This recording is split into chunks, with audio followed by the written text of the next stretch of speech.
નમસ્કાર વિદ્યાર્થી મિત્રો, એજ્યુટેકનો ચેનલમાં આપનું સ્વાગત છે। આજે આપણે ધોરણ 6 વિષય ગુજરાતીની સ્વ અધ્યયન પોથીમાં પ્રકરણ નંબર 8 રામ રાખે તેમ રહીએ તેના તમામ પ્રશ્નના જવાબની સમજ મેળવીશું। તો પ્રકરણ 8માં સૌથી પહેલા છે પ્રશ્ન નંબર 1, જેની સૂચના છે આપેલા શબ્દોના અર્થભેદ શબ્દકોશમાંથી શોધીને લખો। ઉદાહરણ અહીં એક આપેલું છે, વારી તો ક્રમ, વારી તો પાણી। આ રીતે પહેલો શબ્દ છે અહીં દિન તો દિવસ, દિન તો ગરીબ। ત્યાર પછી એવી જ રીતે બીજું હરિ તો ભગવાન, હરિ તો વાનર। ત્રીજું ચીર તો લાંબો સમય, ચીર તો કપડું વસ્ત્ર। ચોથું છે રવિ તો સૂર્ય, રવિ તો શિયાળુ પાક। ત્યાર પછી પાંચમું ગુણ તો લક્ષણ, ગુણ તો કોથળો। છઠ્ઠું છે વધુ તો વધારે, વધુ તો વહુ। સાતમું છે પૂર તો નગર, પૂર તો વધારે પાણીનો પ્રવાહ। ત્યાર પછી આગળ પ્રશ્ન નંબર 2, અહીં ઉદાહરણ મુજબ શબ્દો લખો। ઉદાહરણ છે દયા તો દયાહીન, પહેલો શબ્દ પ્રેમ તો પ્રેમહીન, બીજો કરુણા તો કરુણાહીન, ત્રીજો શ્રદ્ધા તો શ્રદ્ધાહીન, ચોથો આશા તો આશાહીન, પાંચમો શબ્દ છે શક્તિ તો શક્તિહીન। ત્યાર પછી આગળ પ્રશ્ન નંબર 3, જેની સૂચના છે આપેલા શબ્દોનો ઉપયોગ કરી વાક્ય લખો। પહેલો શબ્દ અહીં છે પ્રભુ અને ભજન, તો પ્રભુના ભજનથી મન શાંત થાય છે। આ મુજબના વાક્ય તમે લખી શકો। તો વિદ્યાર્થી મિત્રો, આ મુજબના વાક્યો તમે તમારી જાતે બનાવીને પણ લખી શકો છો। બીજું છે ભાવતું અને ભોજન, તો આજે માતાના હાથનું ભાવતું ભોજન મળ્યું। ત્યાર પછી ત્રીજું ગાદી અને તકિયા, તો મહેમાનોને સુવા ગાદી તકિયા આપ્યા। ચોથું સુખ દુઃખ, તો જીવનમાં સુખ દુઃખ આવતા હોય છે। પાંચમું ભૂખ્યા અને ભોજન, તો ભૂખ્યાને ભોજન આપવું એ પરોપકાર છે। ત્યાર પછી આગળ પ્રશ્ન નંબર 4, જેની સૂચના છે કે લીટી દોરેલા શબ્દ જવાબમાં આવે તેવા પ્રશ્ન બનાવો। કે અહીં જ્યાં લીટી દોરેલી છે તે શબ્દ જવાબમાં આવે તે રીતે આપણે પ્રશ્ન બનાવવાનો છે। તો અહીં પ્રશ્ન છે કે કોઈ દિવસ રહેવા શું હોય છે।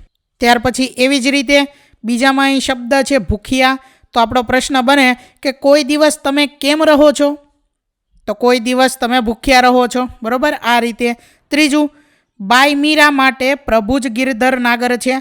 અહીં બાઈ મીરા શબ્દ નીચે લીટી કરેલી છે, તો આપણે પ્રશ્ન બનાવીએ કે કોના માટે પ્રભુ જ ગિરધર નાગર છે। ત્યાર પછી ચોથું કોઈ દિવસ પહેરવા શું હોય છે। પાંચમું કોઈ દિવસ સૂવા માટે શું હોય છે।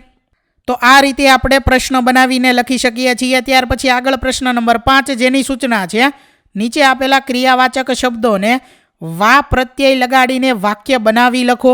જેમ કે ચાલવું તો ચાલવા। ત્યાર પછી એનું વાક્ય છે કે રમેશને બીક લાગતા ઝડપથી ચાલવા લાગ્યો। તો આ રીતે ઉદાહરણ મુજબ આપણે વા શબ્દ પાછળ લગાડવાનો છે અને વાક્યમાં પ્રયોગ કરીને લખવાનો છે। શબ્દ છે ઉઠવું તો ઉઠવા, પિતાજીને સવારે વહેલા ઉઠવા કહ્યું। ત્યાર પછી ત્રીજો શબ્દ છે ઝઘડવું તો ઝઘડવા, વાક્ય છે કે નાની વાતમાં બંને મિત્રો ઝઘડવા લાગ્યા। ચોથો શબ્દ છે રમવું, તો અહીં શબ્દ ફરશે અને શબ્દ બને રમવા, એનું વાક્ય બનશે કે બાળકો બાગમાં રમવા લાગ્યા। ત્યાર પછી આપવું તો આપવા, શિક્ષકે વિદ્યાર્થીઓને સારું માર્ગદર્શન આપવા કહ્યું। છઠ્ઠું વાંચવું તો વાંચવા, વિદ્યાર્થીઓ પુસ્તક વાંચવા લાગ્યા। ત્યાર પછી આગળ કૂદવું તો કૂદવા, બચ્ચાએ ઊંચે કૂદવા માટે પ્રયત્ન કર્યો। આઠમો શબ્દ છે રડવું તો રડવા, બાળકો સાપને જોઈ રડવા લાગ્યા। ત્યાર પછી આગળ પ્રશ્ન નંબર 6, જેની સૂચના છે કે કાવ્યને આધારે બંધ બેસતા જોડકા જોડો। જેમાં અહીં સુખ દુઃખ તો સામે આવશે સહેવું। ત્યાર પછી છે બાગ બગીચા, તો એની સામે આવશે રહેવું। પછી છે શીરો પૂરી, તો એની સામે આવશે ખાવું। ત્યાર પછી છે ગાદી તકિયા, તો એની સામે આવશે સૂવું। અને છેલ્લું છે હીર, તો એની સામે આવશે પહેરવું। આગળ છે ત્યાર પછી પ્રશ્ન નંબર 7, જેની સૂચના છે કે નીચેના પ્રશ્નોના જવાબ લખો। જેમાં પહેલો પ્રશ્ન છે રામ રાખે તેમ રહીએ કાવ્યમાં કેવી રીતે રહેવાની વાત કરી છે। તો જવાબમાં આપણે લખી શકીએ કે આ કાવ્યમાં રામ એટલે ભગવાનની ઈચ્છા પ્રમાણે શાંતિ અને સહન શક્તિથી રહેવાની વાત કરી છે। જીવનમાં સુખ હોય કે દુઃખ તેને સમાન માનીને આનંદથી જીવન જીવવાનું કહે છે। ત્યાર પછી બીજો પ્રશ્ન રામ રાખે તેમ રહીએ એટલે, તો રામ રાખે તેમ રહીએ એટલે ભગવાન પર ભરોસો રાખીને કે જે પણ ઘટના જીવનમાં ઘટે તે ધીરજ અને શાંતિથી સ્વીકારવું. ત્યાર પછી આગળ પ્રશ્ન નંબર 3, મીરાબાઈએ સુખ દુઃખ સર્વે સહીએ એવું કેમ કહ્યું હશે? તો જવાબમાં આપણે લખી શકીએ કે મીરાબાઈને ભગવાન સાથે પ્રેમ બંધાયો હોવાથી દરેક પીડાને પણ ભગવાનની ઈચ્છા માની સ્વીકારી. ભક્તિમાં લીન રહીએ તો દુઃખ સહેલું બને છે એવી ભાવના તેમણે વ્યક્ત કરી. એટલે જ તેઓ કહે છે કે સુખ દુઃખ સર્વે સહીએ. ત્યાર પછી પ્રશ્ન નંબર 4 છે કે આ કાવ્યમાં વૈભવી જીવન ક્યાં ક્યાં અને કેવી રીતે જોવા મળે છે? તો જવાબ છે કે કાવ્યમાં વૈભવી જીવનનો ઉલ્લેખ બાગ બગીચામાં રહેવા ફરવા મળે છે. કોઈ દિવસ ભોજનમાં શીરોપુરી મળે છે, કોઈ દિવસ હીરના કપડાં પહેરવા મળે છે, તો કોઈ દિવસ સૂવા માટે ગાદી તકિયામાં મળે છે. ત્યાર પછી આગળ પ્રશ્ન નંબર 5, કુટુંબના સભ્યો વિશેની માહિતી એકઠી કરી ચાર્ટ બનાવો. તો વિદ્યાર્થી મિત્રો આ કાર્ય તમારે જાતે કરવાનું છે, બરાબર. આ ચાર્ટ તમારે જાતે બનાવવાનો છે. આગળ ત્યાર પછી પ્રશ્ન નંબર 8 જેની સૂચના છે કે ભગવાન શ્રી કૃષ્ણ વિશેનું કાવ્ય દાદા દાદી પાસેથી મેળવીને ગાઓ તથા લખો. તો વિદ્યાર્થી મિત્રો આ કાર્ય પણ તમારે જાતે કરવાનું છે. અહીં એક કાવ્ય લખેલું છે જે તમે જોઈ અને લખી શકો છો. ત્યાર પછી આગળ છે પ્રશ્ન નંબર 9, તમને ભજન ગમે? ગમતું ભજન તમે ક્યાં ક્યાં સાંભળ્યું છે? ભજનના શબ્દો લખો. તો આ પ્રશ્નનો જવાબ પણ તમારે જાતે લખવાનો છે. તમને જે ભજન ગમે છે તેમના વિશે તમારે તે ભજન તમારે લખવાનું છે, બરાબર. અહીં ભજન લખેલું છે જે તમારે જોઈ અને લખવાનું છે.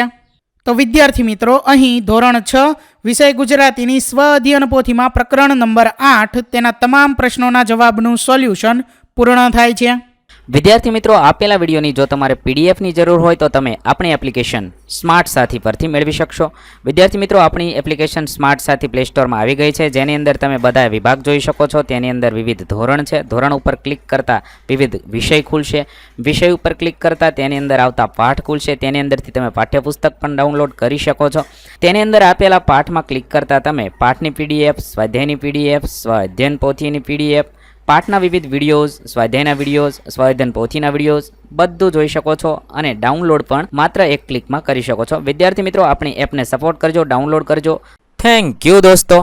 એજ્યુકટેકનો ચેનલ તરફથી વિડીયો નિહાળવા બદલ આપનો આભાર.